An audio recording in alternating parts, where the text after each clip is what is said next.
നിലമ്പൂരിൽ ഇടഞ്ഞു നിൽക്കുന്ന PV അൻവറിനെ അനുനയിപ്പിക്കാൻ PK കുഞ്ഞാലിക്കുട്ടി അൻവർ കുഞ്ഞാലിക്കുട്ടി കൂടിക്കാഴ്ച ഇന്ന് നടക്കും. PV അൻവറുമായി UDF നേതാക്കൾ ഫോണിൽ വിളിച്ച് സംസാരിച്ചു. മുന്നണി പ്രവേശം ഉടൻ പ്രഖ്യാപിക്കുമെന്ന് അൻവറിന് വാഗ്ദാനം നൽകിയിട്ടുണ്ട്.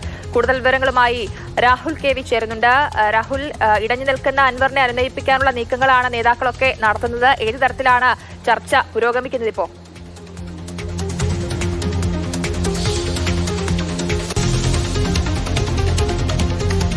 ജയലക്ഷ്മി, UDF പൂർണ്ണ പിന്തുണ PV അൻവർ നേരത്തെ തന്നെ പ്രഖ്യാപിച്ചതാണ്. UDF-മായി അൻവറിന് യാതൊരു പ്രശ്നങ്ങളുമില്ല.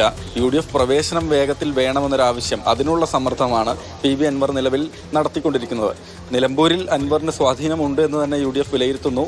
എങ്കിൽ തന്നെയും അൻവറിന്റെ ഈ സമ്മർദ്ദത്തിന് പൂർണ്ണമായി വഴങ്ങേണ്ടതില്ല എന്ന് തന്നെയാണ് നിലപാട്. ഏതായാലും PK കുഞ്ഞാലിക്കുട്ടി PV അൻവറുമായി സംസാരിക്കുകയാണ്. കുഞ്ഞാലിക്കുട്ടിയുടെ വസതിയിൽ വെച്ചായിരിക്കും കൂടിക്കാഴ്ച എന്നാണ് നമ്മൾ മനസ്സിലാക്കുന്നത്. ഒപ്പം ഒരുപാട് നേതാക്കൾ PV അൻവറുമായി ഇന്നലെ രാത്രി ആര്യാടൻ ഷൗക്കത്തിന്റെ സ്ഥാനാർത്ഥി പ്രഖ്യാപനത്തിന് പിന്നാലെ അൻവർ നടത്തിയ പ്രസ്താവനകൾക്ക് ശേഷം ഒരുപാട് നേതാക്കൾ അൻവറുമായി സംസാരിച്ചു ഫോണിലൂടെ എന്നാണ് മനസ്സിലാക്കുന്നത്. മുന്നണി പ്രവേശം വേഗത്തിലാക്കാം എന്നൊരു കാര്യം ഉറപ്പ് അൻവറിന് നൽകി എന്നുകൂടിയാണ് അൻവറുമായി ബന്ധപ്പെട്ട ആളുകൾ ക്യാമ്പ് നമ്മളോട് പറയുന്നത്. ഒപ്പം തന്നെയാണ് 2 ദിവസത്തിനകം ഇക്കാര്യത്തിൽ അന്തിമമായൊരു തീരുമാനമുണ്ടാകും എന്നാണ് PV അൻവർ പറഞ്ഞിരുന്നത്. അതിൻ്റെ ആദ്യ ദിവസമാണിന്ന്. ഇപ്പോൾ തൃണമൂൽ കോൺഗ്രസിന്റെ നിലമ്പൂർ നിയോജക മണ്ഡലം കമ്മിറ്റി യോഗം PV അൻവറിന്റെ വസതിയിൽ ചേരുകയാണ്. തെരഞ്ഞെടുപ്പുമായി ബന്ധപ്പെട്ട കാര്യങ്ങളാണ് ചർച്ച ചെയ്തുകൊണ്ടിരിക്കുന്നത്.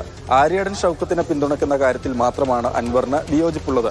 ഏതായാലും അൻവറിന്റെ മണ്ഡലം നിലമ്പൂരാണ്. അൻവറിന് ശക്തിയുള്ളത് നിലമ്പൂരിലാണ്. ആര്യാടൻ ഷൗക്കത്ത് ഇവിടെ സ്ഥാനാർത്ഥിയായി വന്ന് മത്സരിച്ച് വിജയിച്ചു കഴിഞ്ഞാൽ പിന്നീട് അൻവറിന് മുന്നോട്ട് ഉള്ള രാഷ്ട്രീയ ഭാവി എന്ന് പറയുന്നത് അനിശ്ചിതത്വത്തിലാകും. അതുകൊണ്ടുകൂടി KPCC അധ്യക്ഷൻ സംസാരിച്ചപ്പോഴും പറഞ്ഞിരുന്നു, ഈ അൻവർ ഇങ്ങനെ സംസാരിക്കുന്നത് എന്തിനാണ്? ഇത്തരത്തിലൊരു നീക്കം, അതായത് ആര്യാടൻ ഷൗക്കത്തിനെതിരായിട്ടുള്ള ഒരു നീക്കം അൻവർ തുടരുകയാണ് എങ്കിൽ, അല്ലെങ്കിൽ തനിച്ച് മത്സരിക്കുകയാണ് എങ്കിൽ അത് രാഷ്ട്രീയമായ ഒരു ആത്മഹത്യ ആയിരിക്കുമെന്നതടക്കമുള്ള കാര്യങ്ങൾ അദ്ദേഹം പറഞ്ഞിരുന്നു. അപ്പോൾ അൻവർ ഈ ഒരു ഇടഞ്ഞു നിൽക്കുന്ന ഒരു സാഹചര്യത്തിൽ, അതായത് തിരഞ്ഞെടുപ്പിൽ മത്സരിക്കുമോ ഇല്ലയോ, എന്താണ് അടുത്ത നീക്കം എന്നുള്ളത് ഒരു സസ്പെൻസായി തുടരുകയുമാണല്ലേ രാഹുൽ?